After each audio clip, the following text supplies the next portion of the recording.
السلام عليكم. السلام ورحمة الله. ازيك يا حضرة الصلع عبد المولى؟ أنا جاي لك في مصلحة تخصك. أنت مين وتعرفني منين؟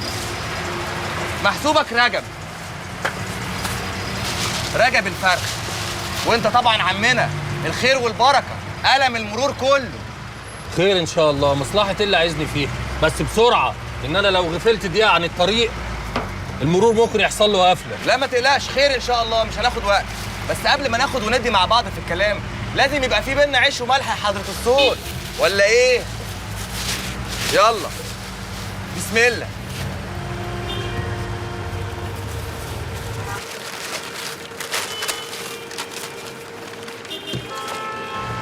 أيوة بس أنا لسه فطران. اتغدى. اللي ده ضاني ولا كندوز؟ أنت عايزها إيه؟ أنا باخد فكرة بس.